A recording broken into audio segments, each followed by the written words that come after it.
نعتیہ کلام بھی سنا رہے تھے اور حمد بھی سنائی، قرآن مجید کی شان میں بھی نعت اور نظم پڑھی۔ اللہ رب العزت نے بہت بڑا احسان اور فضل فرمایا کہ ہمیں اس بابرکت مجلس میں مسلسل بیٹھنے کی توفیق نصیب فرمائی۔ آپ حضرات کی خدمت میں تھوڑی سی گزارش ہے کہ تھوڑا تھوڑا قریب ہو جائیں۔ مجھے یوں محسوس ہو رہا ہے جیسے فرشتوں کو تکلیف ہوتی ہے۔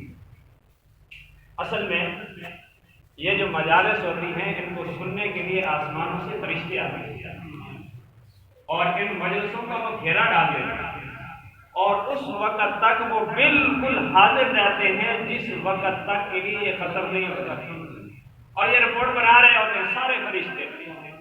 آخر میں جا کر اللہ کے حضور یہ ہماری رپورٹ بتائی جائے گی، سنائی جائے گی، اور یہ اللہ عالم الغیب ہونے کے باوجود، ہمیں دیکھنے کے باوجود، ہماری وہ دلوں کی دھڑکنیں جاننے کے باوجود فرشتوں سے سوال فرمائیں گے، میرے فرشتوں کہاں سے آئے، میرے فرشتوں کہاں سے آئے؟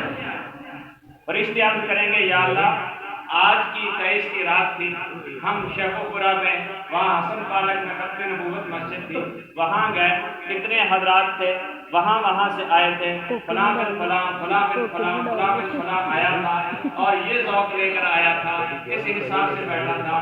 اللہ فرمائیں گے اچھا کچھ اور سوال اور تمنا بھی تھی یا ایسے ہی آئے اور ایسے ہی چلے گئے؟ کہا نہیں اللہ تمنا تھی، کیا؟ تیری جنت کا سوال کر رہے ہیں۔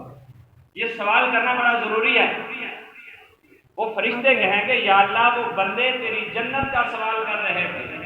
اللہ فرمائیں گے بتاؤ میرے بندوں نے دنیا میں رہتے ہوئے میری جنت کو دیکھ لیا ہے؟ فرشتے عرض کریں گے یا اللہ نہیں۔ کہا نہیں دیکھا، پھر اتنی تمنا ہے تم گواہ بن جاؤ، میں نے ان کے لیے جنت لازم کر دی۔ یہ مجلس ہمارے لیے اتنی بابرکت اور عظمت والی ہے میرے بھائی۔ پھر اللہ سوال جاننے کے باوجود پھر کریں گے کچھ اور، جیسے بندہ وہ بیابی اور سخاوت میں آیا ہو نا اور دل کی دنیا بدلی ہو، مانگیا اور بول دیر تو بات کرنا چل اور بول۔ اللہ پھر پوچھیں گے کہ فرشتوں مجھے بتاؤ میرے بندے کچھ اور بھی سوال کر رہے تھے؟ فرشتے عرض کریں گے یا اللہ ہاں سوال کر رہے تھے۔ کہا کیا؟ تیری جہنم سے بچنے کا سوال کر رہے تھے۔ اللہ جاننے کے باوجود پوچھیں گے کیا میری جہنم کو دیکھا؟ فرشتے عرض کریں گے یا اللہ نہیں۔ فرمایا بن دیکھے میری جہنم سے اتنا ڈر ہے تو میں اللہ نے لکھ دیا ہے جہنم سے دور ہونا، میں نے ان کو محفوظ کر دیا ہے، جاؤ تم گواہ بن جاؤ۔ آج تو گواہیاں بن رہی ہیں، آج گواہ آئے ہیں ایسے جو کبھی جھوٹ نہیں بولا، جنہوں نے وہ کبھی انہوں نے گناہ نہیں کیا، گناہ کرنا تو دور کی بات ہے، سوچا بھی نہیں، سوچنا دور کی بات ہے، خیال بھی نہیں آیا۔ اتنے کمال کے ہیں وہ فرشتے اور وہ تیری میری گواہی کے لیے آسمانوں سے آئے ہیں۔ یہ یہاں سے نہیں، 2 4 5 10 کلومیٹر سے نہیں، ہزاروں کلومیٹر کی مسافت کر کے آ رہے ہیں۔ پھر یہی نہیں کہ جیسے ہم 2 4 10 15 20 200 400 بیٹھ جاتے ہیں تو اتنے ہی فرشتے آئے ہیں، نہیں۔ رحمت عالم سرکار صلی اللہ تعالی علیہ وسلم نے ارشاد فرمایا ایسی مجلسوں کو گھیرنے کے لیے جو فرشتے آتے ہیں وہ اس مجلس کو گھیرتے گھیرتے گھیرتے یہاں تک کہ آسمان تک لگ جاتے ہیں۔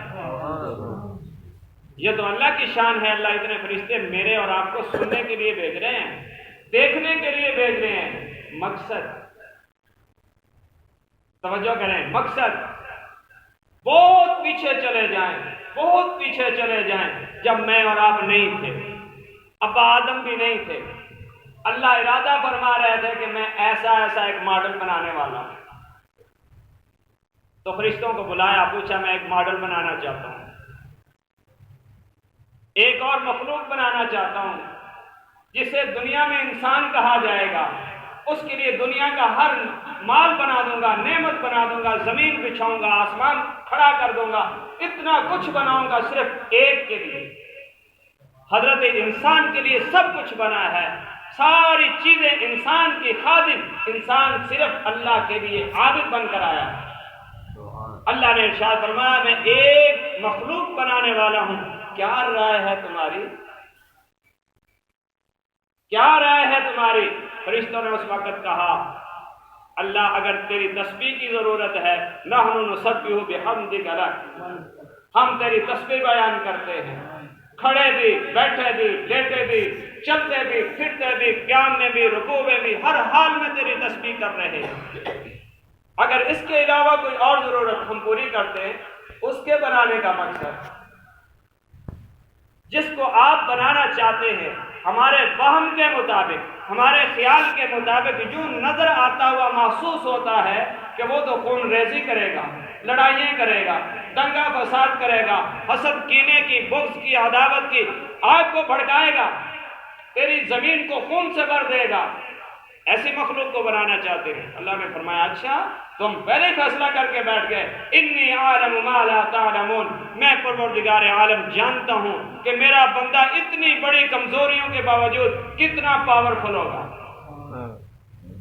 کتنا پاورفل ہوگا، اتنی کمزوریوں کے باوجود۔ رحمت عالم صلی اللہ تعالی علیہ وسلم نے ارشاد فرمایا 100 سال عمر پانے والا انسان، 100 سال کی عمر پانے والا انسان، آخری لمحے آ گئے، موت کا وقت قریب آ گیا، جان نکلنے کے قریب ہو رہی ہے، تو اس وقت وہ کلمہ پکارتا ہے لا الہ الا اللہ محمد الرسول اللہ۔ حضور نے فرمایا الاسلام یہدم ما کان قبلہ، اسلام وہ عظمت والا دین اور مذہب ہے جو پوری زندگی کے سارے گناہوں کو مٹا کر رکھ دیتا ہے، خاک کر دیتا ہے، یہ جنت میں سیدھا چلا جاتا ہے۔ 100 سال کا کافر ایک لمحہ یوں کلمہ پڑا، روح نکلی، جنت کی سائے۔ اتنا پاورفل انسان ہے، صرف نظریات کی بنیاد پہ، مال کی بنیاد پہ نہیں، طاقت اور بادشاہی کی بنیاد پہ نہیں، کلمے کی بنیاد پہ، لا الہ الا اللہ محمد الرسول اللہ کی طاقت کی بنیاد پہ یہ طاقتور ہے، یہ پاورفل ہے۔ تو وہ فرشتے آج اللہ نظارہ ان کو دکھا رہے ہیں